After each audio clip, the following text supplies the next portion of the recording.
Вот так, топка нашей печурки продолжается. Подложил еще пару полешек. Всего, наверное, уже штук 6 точно с начала топки оказалось. Уже, как говорится, загруженных. Так, и вот что мы наблюдаем. Посмотрите, огонь хорошо занялся. Как говорится, уже и сидеть, как говорится, жарковато и тепло. Явное пошло, судя по вот этой занавеске, которая прикрывает всю некрасивую, как говорится, часть нашей печурки. Вот я взял в руки инфраред термометр, так он называется правильно. Давайте посмотрим, что у нас получается.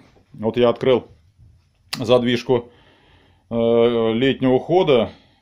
То есть сейчас у нас, как говорится, все напрямую выходит. Это сделал для того, чтобы, когда закладываешь дрова, все-таки это тяги достаточно маловато, да и еще сама конструкция печки, не имея верхней такой, как бы, не знаю, зуба, не зуба, пластины, выбрасывает часть дыма в помещение. Я открываю задвижку, чтобы тягу увеличить, закладываю дрова, и из-за этого, естественно, идет сильный разогрев и горение самой топки. И можно понаблюдать, какая температура. Примерно, конечно, это не точное измерение. Например, вот у выхода трубы. Вот посмотрите, 212, 200, ну около 200 градусов. Вот, фактически. Около 200, вот 220 даже в каких-то частях. Это, конечно, примерное, не точно инструментальный подсчет. Ну, больше 200. На самой блине, вот смотрите, уже 300, 330 градусов идет. Вот стеночки у нас здесь прогрелись до 100. То есть поэтому интенсивно идет отдача тепла у самой печки. Топится где-то примерно час уже. Так, и давайте посмотрим. У меня вот есть термопара на головке, вот 238 градусов. Это, конечно, очень высокая температура. Говорит о том, что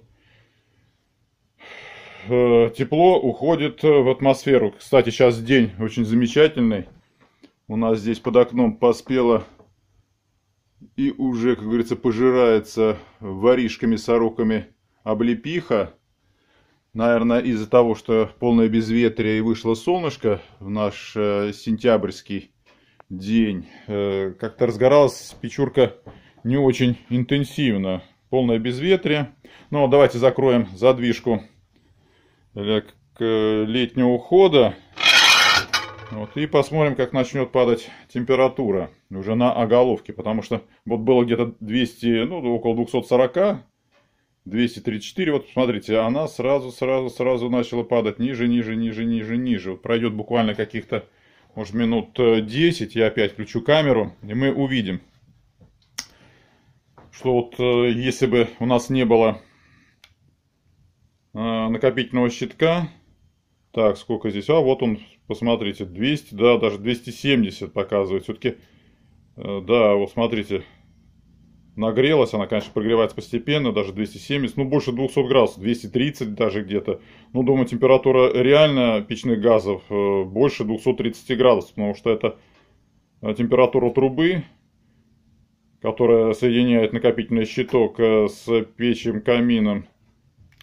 Вот, здесь у нас уже, как говорится, 210. Я чуть попозже включу камеру, и мы увидим, какая температура стабилизируется на выходе из заголовка.